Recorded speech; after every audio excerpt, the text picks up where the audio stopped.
ఆశలన్నీ నీ మీదనే తీర్చవా ప్రభూ. నాశలన్నీ నీ మీదనే తీర్చవా ప్రభూ. నీ రక్షణ కలిగి ఎదురు చూచుచుంటిని, నిరీక్షణ కలిగి ఎదురు చూచుచుంటిని. ఆశలన్నీ నీ మీదనే తీర్చవా ప్రభూ. నాశలన్నీ నీ మీదనే తీర్చవా ప్రభూ. చెదరిన మనసు, నలిగిన హృదయం, చెదరిన మనసు, నలిగిన హృదయం, ఎండిన ఎముకునై నేనుంటిని, ఎండిన ఎముకునై నేనుంటిని. ఆశలన్నీ నీ మీదనే తీర్చవా ప్రభూ. నాశలన్నీ నీ మీదనే తీర్చవా ప్రభూ. మండుచున్న సంగములను ప్రభు కొరకై కట్టెదా, కోట్లాది ఆత్మలను సిలువ చెంత చేర్చెదా.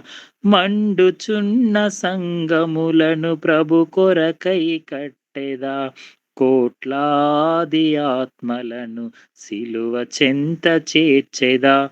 దిక్కులేని వారికి ఆదరణగా నిలిచెదా, దిక్కులేని వారికి ఆదరణగా నిలిచెదా.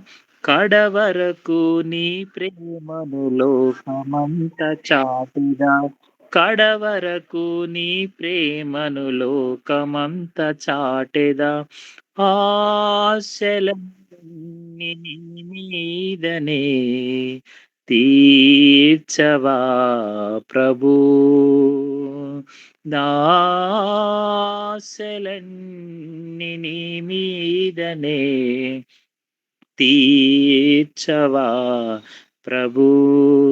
నీ రక్షణ కలిగి ఎదురు చూచుచుంటిని, నిరీక్షణ కలిగి ఎదురు చూచుచుంటిని. ఆశలన్నీ నీ మీదనే తీర్చవా ప్రభూ. చెదరిన మనసు, నలిగిన హృదయం, చెదరిన మనసు, నలిగిన హృదయం, ఎండిన ఎముకునై నేనుంటిని, ఎండిన ఎముకునై నేనుంటిని. ఆశలన్నీ నీ మీదనే తీర్చవా ప్రభూ. హల్లెలూయా. మనం వాక్యంలోకి వెళ్దాం. ఈ దినమున ప్రభు మనతో ఏమై మాట్లాడాలనుకున్నారో మనము వాక్యములో నుంచి మనము మాట్లాడుకుందాం. ప్రభు వాక్యము దేవుడు మనతో మాట్లాడే కొద్ది మాటలను మనం ధ్యానించుకుందాం. మన ప్రభువు యాకోబు యొక్క జీవితాన్ని గురించి మనతో మాట్లాడుతూ ఉన్నాడు.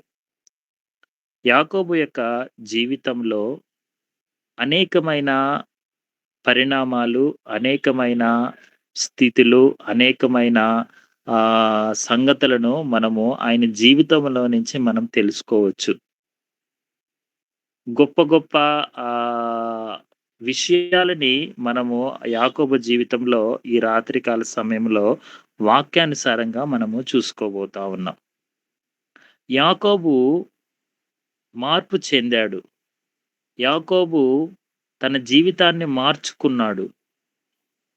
యాకోబు తన జీవితములో అనేకమైన విషయాలలో దేవుణ్ణి విడిచిపెట్టకుండా తన జీవితాన్ని దేవునికి సమర్పించుకున్నాడు.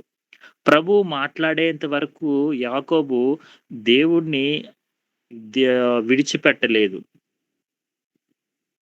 తన ప్రార్థనా జీవితాన్ని మార్చుకున్నాడు యాకోబు. తన దేవుడు యాకోబు యొక్క ప్రవర్తన ద్వారా యాకోబుని ఇజ్రాయేలులుగా మార్చేసిండు. తన పేరునే మార్చేసిండు. దేవుడు యాకోబు నడకను మార్చిండు. యాకోబు దేవుడు యాకోబు యొక్క మనసును మార్చిండు. యాకోబు యొక్క మాటను మార్చిండు దేవుడు. ఈ రాత్రికాల సమయంలో మనం ఒక 6 ఆహ్, వచనాలని, 6 మాటల్ని మనం ధ్యానించుకుందాం. దేవుడు మనకు ఒక మంచి చేయాలన్నా, ఒక సహాయం చేయాలన్నా, ఫస్ట్ ఆఫ్ ఆల్ మనలో మార్పు కలిగి మనం జీవించాలి.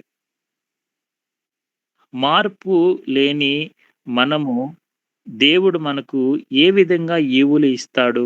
ఇవ్వడు. ప్రభువు దగ్గర మనము ఏ విధంగా మన జీవితాన్ని మార్చుకొని, ప్రభువుని హత్తుకొని, ప్రభువు పాదాల చెంత మనము బ్రతుకుతామో, దేవుడు మనల్ని చూసినప్పుడు నా కుమారుడు మార్పు చెందాడు. నా కుమారుడు నా దగ్గర సహాయం కోసం ఎదురు చూస్తున్నాడు.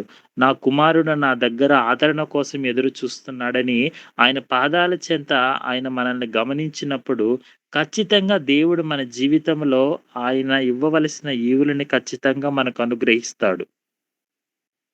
మనం ఎదగాలన్నా మన ఆత్మీయ జీవితంలో లేదంటే ఒక ఆర్థికపరమైనంగా మనము జీవితంలో ఎదగాలన్నా, లేదంటే వాటిని పోగొట్టుకోవాలన్నా, మనం సంపాదించుకోవాలన్నా మనలో ముఖ్యమైన అంశం ఏంటంటే ఒక మన యొక్క మార్పు.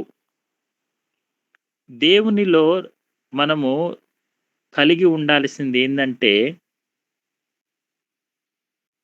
మనము మార్పు చెంది లోక పాప జీవితాన్ని మనం విడిచిపెట్టి, ప్రభువు చెంత మనము వాటినన్నిటిని విడిచిపెట్టి మనం మారి, దేవుని దగ్గర ఆయన సన్నిధానంలో మనం నిలబడాలి. యాకోబు జీవితాన్ని మనం చూసినట్లయితే, యాకోబు, ఏశావు వీళ్ళిద్దరూ అన్నదమ్ముళ్ళు. ఈ సంగతి అందరికీ తెలిసిందే. ఈ యొక్క అంశం మనము చాలా సార్లు మనం యాకోబు, ఏశావు గురించి మాట్లాడుకొని ఉంటాం. కానీ ఈ దినమున మనము కొన్ని విషయాలు ప్రత్యేకంగా మనం మాట్లాడుకుందాం. యాకోబు తన అన్నని మోసం చేసి తన జ్యేష్ఠత్వాన్ని సంపాదించుకున్నాడు. కానీ యాకోబుని ఏమన్నారు? మోసగాడని పిలువబడ్డాడు. అదే మోసగాడు దేవుని చెంత చేరి, దేవుని పాదాలు పట్టుకొని, దేవుడు మాట్లాడేంత వరకు విడిచిపెట్టకుండా, దేవుని యొక్క సన్నిధానములో ఆయన దేవునితో పోరాడి గెలిచి, తన పేరునే మార్చుకోగలిగాడు. ఫస్టు యాకోబుని మోసగాడు అని పిలిచిండ్రు. యాకోబు ఏం చేసిందంటే ఇక్కడ తన జ్యేష్ఠత్వాన్ని అన్న నుంచి సంపాదించుకొని, రిబకా ఏం చేసిందంటే తన మామగారింటికి పంపించేసింది. లాబాను దగ్గరికి పంపించేసింది. యాకోబు ప్రయాణమై వెళుతూ ఉన్నప్పుడు, సాయంకాలం అయినప్పుడు ఒక ప్రాంతానికి వెళ్ళినప్పుడు చీకటి పడినప్పుడు యాకోబు ఒక రాయిని తీసుకొని తల కింద పెట్టుకొని ఆయన పడుకొని నిద్రపోతుంటే ఆయనకొక దర్శనం కల వస్తుంది. అక్కడ దేవదూతలు పైకి ఎక్కుతూ, దిగుతూ కనిపిస్తా సో, ఆ ప్రాంతానికి ఒక పేరు గూడా పెట్టబడింది. బేతేలు అనే ఆహ్, పేరు పెట్టబడిందక్కడ. సో, ఆ యాకోబు ఎళ్ళిపోయిండు. తర్వాత అక్కడ లాబాను దగ్గర ఉన్నాడు. లాబాను దగ్గర ఆహ్, హ్మ్. రాహేలుని ప్రేమించిండు. తర్వాత అక్కడ సేవ చేసిండు 7 సంవత్సరాలు. మళ్ళా అక్కడ అలాగే అలా సేవ చేస్తూ మళ్ళా లేయాని పెళ్లి చేసుకున్నాడు. లాబాను ఇచ్చి తర్వాత రాహేలుని పెళ్లి చేసుకున్నాడు. తర్వాత అక్కడ 21 ఇయర్స్ ఆయన బానిసత్వంలో పనిచేసి తర్వాత ఆయన అక్కడ దేవుడు యాకోబుని అనేక విధాలుగా ఆశీర్వదించాడు. సంపదలోను, పశువులలోను, గొర్రెల్లోను అనేక విధాలుగా ఆశీర్వదించి, ఆ ప్రాంతం నుంచి మామకి, యాకోబుకి గొడవ వచ్చినప్పుడు ఆ ప్రాంతం నుంచి విడిచిపెట్టి వచ్చేయాలనుకోని తన ఉన్నదంతాని తీసుకొని ఆయన ప్రయాణమై వచ్చేస్తున్నప్పుడు ఇ యా యోసేపు యాకోబుని కలుసుకోవాలని అక్కడ సందర్భం జరుగుతదనమాట. కానీ ఇక్కడ నేను చెప్పదలుచుకున్న మాట ఏంటంటే మొదటి మాట యాకోబు ప్రార్ యాకోబు ప్రార్థన మారింది. బిఫోరు యాకోబు ఒకలా ఉన్నాడు. యాకోబు ఈ దేవుణ్ణి ఆహ్, జ్యేష్ఠత్వం పొందుకొని వెళ్ళిపోయిండు. కానీ ఈ మరలా ఆయన అన్నీ సంపాదించుకొని అన్నీ ఆ ప్రాంతం నుంచి విడిచిపెట్టి మరలా వచ్చేటప్పుడు ఆయన దేవునితో పెనుగులాడాడు. భూ సంబంధమైన ఆశీర్వాదాల వెంట పరుగు పెట్టనివాడు పరసంబంధమైన ఆశీర్వాదం కొరకు అడుగుతున్నాడిప్పుడు. అది ఆదికాండము 32, 26 వచనములో ఆ మాట రాయబడుతోంది. అక్కడ దేవునితో ఆయన పోరాడిండు. దేవునితో మాట్లాడిండు. దేవునితో పోరాడి గెలుచుకున్నాడు. అంటే ఏ విషయాన్నైనా అక్కడ దేవుడు తెల్లవారిపోతుంది విడిచిపెట్టు అంటున్నా కూడా, ప్రభువా నువ్వు నన్ను ఆశీర్వదిస్తేనే కానీ, నువ్వు నాతో మాట్లాడితే కానీ నేను నిన్ను విడిచిపెట్టనని యాకోబు దేవుడిని అంత బలంగా పట్టుకున్నాడు. మన జీవితాల్లో కూడా కొన్ని సందర్భాలలో, కొన్ని విషయాలలోనూ లేదంటే కొన్ని పరిస్థితుల ద్వారాను కొన్ని ఆహ్, మనకు లోకానుసారమైన సమస్యలు మనకు ఎదుర్కొంటూ ఉన్నప్పుడు మనము దేవుని మీద ఆధారపడకుండా, దేవుని ఆలోచనల మీద మనం ఆధారపడకుండా, మన సొంత నిర్ణయాలతో మనము దేవునితో మనం పోరాడి దేవుడు మనతో మాట్లాడుతాడు. దేవుని మనకి సమాధానం ఇస్తాడని మనం వెయిట్ చేయకుండా కూడా కొన్ని సందర్భాల్లో మన సొంత ఆలోచనలతో ముందుకు వెళ్ళిపోతూ ఉంటాం. ఆ ఆలోచనలు దేనికి తొందరపాటు నిర్ణయాలు లేదంటే దేనికి పనికి రాకుండా మన జీవితాన్ని అట్లా నాశనకరమైన పరిస్థితులకి తీసుకొని వెళ్ళొచ్చు. కానీ యాకోబు అయితే మాత్రము దేవుడు సమాధానం ఆయనకి చెప్పేదాకా యాకోబు దేవుడిని విడిచిపెట్టలేదు. ఈ తన ప్రార్థన జీవితం మారింది. మనము ఒక 5 నిమిషాలు ప్రార్థన చేస్తే మన శరీరం సహకరించకపోతే మనము ఒక సమస్య గురించి మనం ప్రార్థన చేస్తున్నాం. అది గంటైనా, 2 గంటలైనా మోకరించి ప్రభువు నాతో మాట్లాడేంత వరకు నేను ఈ ప్రార్థనలో నుంచి లేయకూడదని మనం తీర్మానము చేసుకొని యాకోబులాగా మనము దేవునితో ఆహ్, పోరాడి దేవునితో మాట్లాడి మనము చేయగలిగితే ఖచ్చితంగా యాకోబుతో మాట్లాడిన దేవుడు మనతో కూడా మాట్లాడతాడిక్కడ. కనుక యాకోబు దేవుణ్ణి పోరాడి గెలుచుకున్నాడు. దేవునితో ఆయన పెనుగులాడి దేవుని దగ్గర ఉన్న ఆశీర్వాదాన్ని గెలుచుకున్నాడు. కనుక మనము కూడా దేవుణ్ణి మనము అంటే యాకోబు తన ప్రార్థనా జీవితాన్ని ఎలా మార్చుకున్నాడో, మన జీవితంలో కూడా ముఖ్యంగా ప్రార్థనా జీవితాన్ని మనము కూడా మార్చుకోగలగాలి. ఆ ప్రార్థనా జీవితం మనకు లేకపోతే మనము ముందుకు సాగలేము. 2 నిమిషాల ప్రార్థన, 5 నిమిషాల ప్రార్థన నీ ఆత్మీయత స్థితిని మార్చలేదు. నామకార్థమైన ప్రార్థన మన ఆత్మీయ స్థితిని మార్చలేదు. మన ప్రాబ్లమ్స్‌ని సాల్వ్ చేయలేదు. ఎప్పుడైతే బలంగా మనము దేవుని దగ్గర తీర్మానం చేసుకొని, ప్రభువా ఈ సమస్య నాకు కలిగింది. నేను మనుషుల మీద ఆధారపడట్లేదు. ప్రభువా నీ మీదే నేను ఆశ కలిగి బ్రతుకుతున్నాను నాయనా. నీ సమాధానం కోసమే నేను ఎదురు చూస్తున్నాను ప్రభువా. నాతో నువ్వు మాట్లాడు. ఖచ్చితంగా నేను మోకరించి ప్రార్థన చేస్తున్నాను. నువ్వు మాట్లాడేదాకా నేను ఈ ప్లేస్ నుంచి నేను కదలను ప్రభువా అని దేవునితో మనం పోరాడి అంటే దేవునితో పోరాడడం అంటే గొడవ పడడం కాదు. దేవునితో మాట్లాడడం. దేవుడిని మనము మన సమస్యని ప్రార్థన ద్వారా దేవునికి వ్యక్తపరచడం. దేవుని పాదాలు పట్టుకొని మనం ఆయన దగ్గర మొరపెట్టడం. ఎప్పుడైతే ఈ తీర్మానం కలిగి మనం ప్రార్థన చేస్తామో, ఈ ఆశ కలిగి మనం ప్రార్థన చేస్తామో, యాకోబు జీవితంలో చేసిన దేవుడు, యాకోబు జీవితంలో మాట్లాడిన దేవుడు, నీ జీవితంలో, నా జీవితంలో ఖచ్చితంగా దేవుడు మన సమాధానానికి, మన పరిస్థితులకి సమాధానం దేవుడు ఖచ్చితంగా అనుగ్రహిస్తాడు. కనుక యాకోబు ప్రార్థన జీవితం ఏ విధంగా ఆయన అలవరుచుకున్నాడో, ఏ యాకోబు ఏ విధంగా దేవునితో పెనుగులాడి తన ఆశీర్వాదాన్ని పొందుకున్నాడో, మనము కూడా అదే విధంగా ప్రార్థనా జీవితాన్ని కలిగి, మన సమస్యలన్నిటిని ప్రార్థన ద్వారా జయించి, దేవుని దగ్గర ఉన్న ఆశీర్వాదము పొందుకుందాం మనం.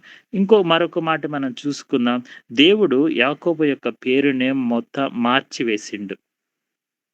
అబ్రహాముని దేవుడు ఏమని పిలిచిండు? విశ్వాసులకి తండ్రి అని పిలిచిండు. కానీ ఇక్కడ యాకోబుని దేవుడు ఏమంటున్నాడంటే, ఇజ్రాయేలుగా మార్చేసిండు యాకోబు పేరు. కానీ ఒకప్పుడు యాకోబు అంటే ఆయన పేరుకి అర్థమేంటి? మోసగాడు. ఇప్పుడైతే ఏ విధంగా మార్చేసిండు దేవుడు? ఇజ్రాయేలు. ఇజ్రాయేల్ అంటే ఒక రాజు కుమారుడు. బైబిల్‌లో యాకోబునే ఇజ్రాయెల్ ఒక సంతానంగా నిన్ను ఇంకా యాకోబు అని పిలవబడదు. నిన్ను ఇజ్రాయేలు అని పిలువబడతదని దేవునేమో యాకోబు యొక్క పేరును మార్చేసిండు. చూడండి మోసగాడు అన్న పేరు నుంచి దేవుడు ఇజ్రాయేలు అన్న పేరుకి దేవుడు ఒక రాజకుమారుడిలాగా దేవుడు యాకోబును మార్చగలిగిండు. ఎప్పుడో కూడా మన మన జీవితము మారాలంటే మనం మార్పు చెందాలి.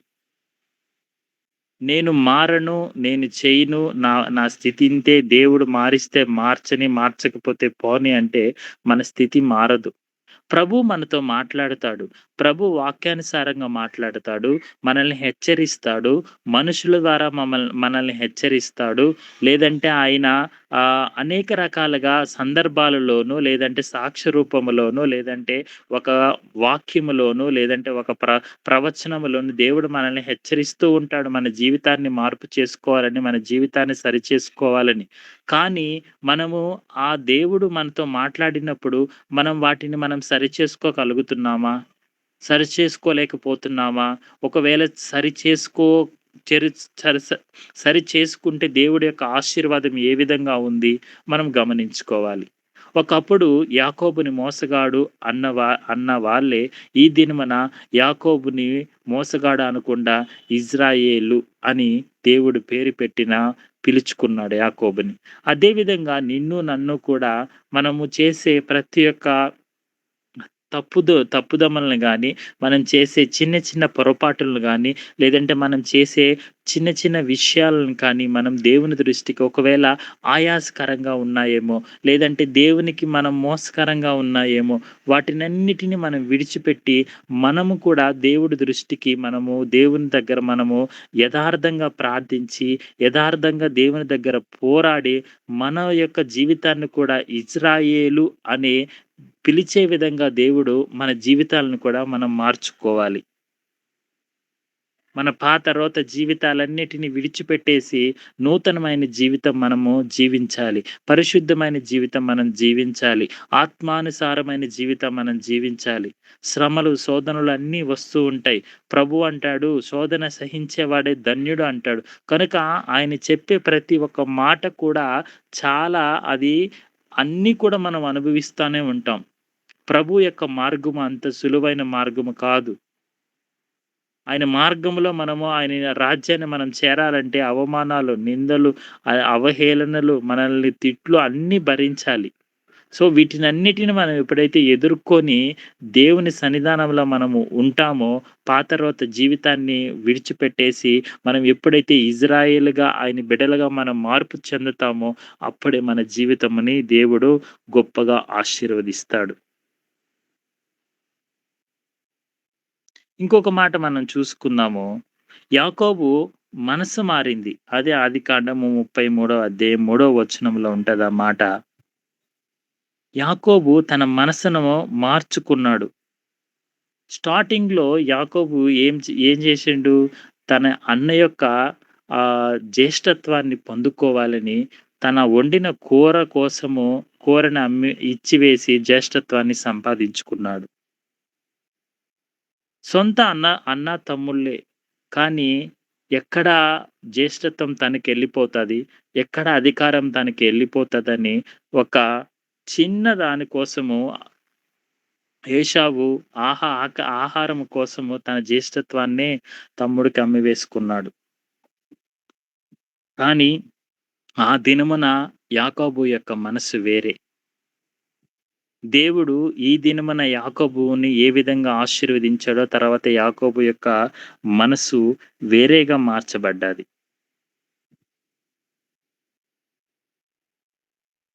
కానీ దేవుని దగ్గర యాకోబు ఎంతగానో ప్రార్థన చేసిండు. దేవుణ్ణి విడిచిపెట్టలేదు. ప్రభువా! నీవే నీవు మాట్లాడకపోతే నేనిక్కడ క్షణం నుంచి నేను కదిలి వెళ్ళలేను అని ఆయన దేవుని దగ్గర ప్రార్థన చేశాడు. సో, ఆయన మాట తీరు మారింది. ఆయన ప్రవర్తన మారింది. ఆయన ప్రార్థన మారింది. దేవుడు ఆయన్ని పేరు మార్చిండు. ఆయన నడకన మార్చిండు. ఎప్పుడైతే దేవుని యొక్క పాదాల చెంత మనము ఆనబడి, పాదాల చెంత మనము ఆయన దగ్గర ఉంటామో, ఎన్ని శ్రమలు, ఎన్ని శోధనలు, ఎన్ని ఇబ్బందులు, ఇరుకులు గుండా మనము వెళుతున్నప్పటికీ ప్రభు మనల్ని విడిచిపెట్టకుండా ఆయన యాకోబును ఆశీర్వదించిన ప్రకారంగా మనల్ని ఆయన ఆశీర్వదిస్తాడు. అట్లాగే యాకోబు అనేక రకాలుగా యాకోబు ఆ దేవుని చెంత చేరాడు కనుక ఆయన గొప్ప ఆశీర్వాదకరంగా మార్చబడ్డాడు. యాకోబు హ్మ్. ద్వారానే మనకు ఆయన యేసు ప్రభు ఆయన చెప్పిన ప్రకారముగానే 12 ట్రైబ్స్ యాకోబు సంతానం ద్వారా దేవుడు మనకు అనుగ్రహించాడు. ఆ ట్రైబ్స్‌లోనే దేవుడు ఆయా మా లో ఈ సర్వలోకానికి ఆయన తెలియపరచడానికి ఈ సర్వలోకం యొక్క పాపాలను మోయడానికి ఆయన ఈ భూలోకానికి ఆ 12 ట్రైబ్స్‌లోనే నుంచి వచ్చిండు. కనుక యాకోబుని దేవుడు ఒక శ్రేష్టంగా నిలబెట్టిండు. ఒకప్పుడు మోసగాడు అని పిలిచినప్పటికీ, దేవుడు తన ప్రవర్తనను చూసి, తన మాదిరిని చూసి, తన ప్రార్థనను చూసి, తన విశ్వాసాన్ని చూసి, దేవుడు యాకోబు యొక్క జీవితాన్ని మార్చివేశాడు. చూడండి, ఒక వ్యక్తి దొంగతనం చేసినాక, దొంగ అని ఒక ముద్ర పడినాక, తనని అతడు మారినా దొంగతనం చేయకుండా తన జీవితాన్ని మార్చుకొని సమాజంలో బ్రతుకుతున్నా, కానీ సమాజం ఎప్పటికీ ఏమని పిలుస్తది? దొంగ అనే పిలుస్తది. వాడు మంచోడైనా మంచిగా ప్రవర్తించినప్పటికీ వీడు పలానప్పుడు దొంగ గదరా! దొంగతనం చేశాడంటారు. కానీ యాకోబు జీవితంలో దేవుడు ఆ మోసగాడు అనే పేరుని కొట్టివేసి, తనని ఇజ్రాయేలులుగా దేవుడు ఆశీర్వదించాడు. ప్రభువు అంత శక్తిమంతుడు. నీ మీద, నా మీద ఉన్న అవమానాలను కొట్టివేసే శక్తి కలిగిన దేవుడు. నిన్ను, నన్ను ఆశీర్వదించగలిగే ఆయన కృప కలిగిన దేవుడు. నిన్ను, నన్ను ఆయన నిత్య రాజ్యానికి, నీతికి వారసులుగా చేసుకునే బలము కలిగిన దేవుడు. కనుక మన అందరము కూడా పాదాల చెంత మనము ప్రార్థించుకుందాం. యాకోబులాగా దేవుణ్ణి విడిచిపెట్టకుండా, దేవుడు మాట్లాడి మన పరిస్థితులన్నిటినీ ఆయన సమాధానకరంగా మార్చేంత వరకు మనము దేవునితో సహవాసం కలిగి, దేవునితో పెనుగులాడుతూ ప్రతి దినము, ప్రతి క్షణము, ప్రతి దినము ఆయనతో మనం కలుసుకొని, ప్రార్థించుకొని, ఆయన దగ్గర ఉన్న మేలులు, ఆయన దగ్గర ఉన్న సమాధానం మనం పొందుకొని, మన కుటుంబాలు, మనము నెమ్మదిగా బ్రతుకుదాము. యాకోబును ఆశీర్వదించిన దేవుడు నిన్ను, నన్ను ఈ రాత్రి కాల సమయంలో బహుగాను, గొప్పగాను ఆశీర్వదిస్తాడు. కనుక ఈ పాఠంలో, ఈ అంశంలో మనం నేర్చుకోవాల్సిన యొక్క యాకోబు యొక్క మార్పు చెందిన జీవితాన్ని మనము ఒకసారి గమనించుకొని, మన జీవితంలో అలాంటి ప్రార్థన, అలాంటి మార్పు, అలాంటి విశ్వాసము, అలాంటి నడక, అలాంటి మనసు మనకుందా లేదో మనం ఒకసారి పరీక్షించుకొని, మనల్ని మనం మార్పు చెందించుకుంటూ ప్రభువు దగ్గర ఆయన పాదాల చెంత పట్టుకొని మనం ప్రార్థన చేస్తూ, మనం బ్రతికినన్ని రోజులు ఆయన సువార్తని, ఆయన కొరకే బ్రతికే వారి బిడ్డలుగా మనం ఉండాలని దేవుడు మనల్ని యాకోబు ఆశీర్వదించినట్టు మనల్ని ఆశీర్వదిస్తున్నాడు కనుక, ప్రభు నామములో మనం అందరము ఆయన నామాన్నే మహిమ తెచ్చే బిడ్డలుగా మనం బ్రతుకుదాం. దేవుడు ఈ చిన్న మాటలని దీవించి ఆశీర్వదించును గాక. ఆమేన్.